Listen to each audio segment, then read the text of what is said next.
In 1999, Sierra Leone is a nation torn apart by civil war, where rebel factions like the Revolutionary United Front, RUF, wreak havoc, enslaving locals to mine diamonds that fuel their brutal conflict.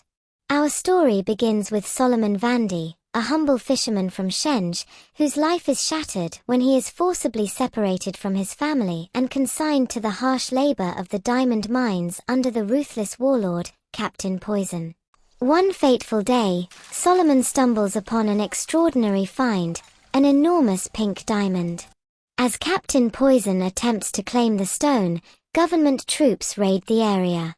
In the ensuing chaos, Solomon manages to bury the diamond before being captured and imprisoned in Freetown. There, he finds himself incarcerated alongside Captain Poison and Danny Archer, a white Rhodesian mercenary and diamond smuggler with a dark past. Archer, whose family was killed in the Rhodesian Bush War, is a seasoned combatant and a man of dubious morals. He learns about the pink diamond from Captain Poison, who offers a hefty reward for anyone who can extract it from Solomon. Sensing an opportunity, Archer arranges for both himself and Solomon to be released from prison.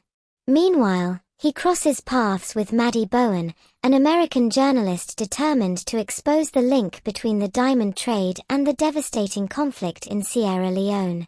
Maddie is curious why Sierra Leone, despite its abundant diamond resources, hasn't exported any diamonds for 2 years, whereas neighboring Liberia, devoid of diamond mines, has exported billions worth of diamonds. She hopes Archer can provide the evidence she needs to unveil this sordid truth. Archer travels to Cape Town to meet his employer, Colonel Coetzee, a former officer of the apartheid-era South African Defence Force who now commands a private military company. Coetzee demands the diamond as compensation for Archer's botched smuggling mission, but Archer has other plans. He returns to Sierra Leone, locates Solomon, and offers to help him find his family in exchange for recovering the hidden diamond. As the RUF insurgents escalate their attacks, Freetown falls to their advance. Solomon's son, Dia, is among those captured and brainwashed to serve as a child soldier under Captain Poison. Archer, Solomon, and Maddie narrowly escape to Lungi, and from there, they plot a course to Kono, where the diamond is buried. Maddie agrees to help find Solomon's family, eventually locating them in a refugee camp in Guinea. However, Dia remains in the clutches of the rebel forces.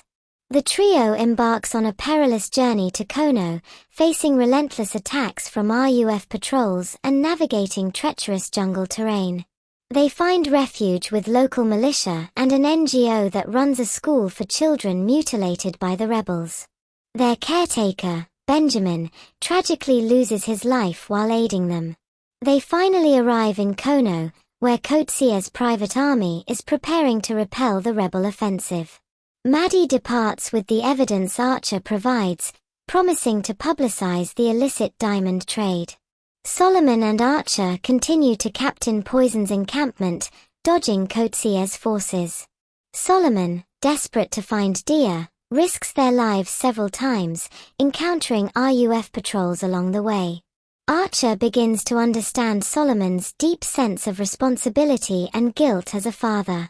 At the mine where Solomon buried the diamond, they find Dia, who has been brainwashed and refuses to recognize his father. Captain Poison captures Solomon and demands the diamond. Archer, meanwhile, radios the site's coordinates to Coetzee, who launches an assault on the camp. Amidst the chaos, Solomon kills Captain Poison. Coetzee then forces Solomon to retrieve the diamond, but Archer, realizing Coetzee's perilous intentions, kills him.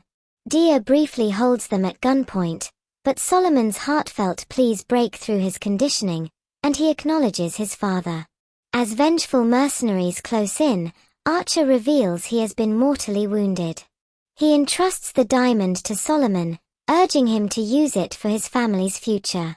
Solomon and Dia are flown to safety by Archer's pilot, while Archer makes a final phone call to Maddie, sharing a poignant farewell before succumbing to his wounds.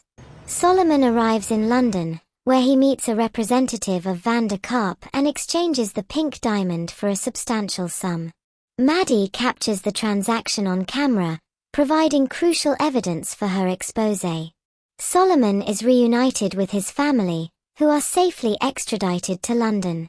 Solomon becomes a guest speaker at a conference on blood diamonds in Kimberley, receiving a standing ovation for his bravery and testimony. His story, coupled with Maddie's article, helps illuminate the brutal reality of the conflict diamond trade to the world.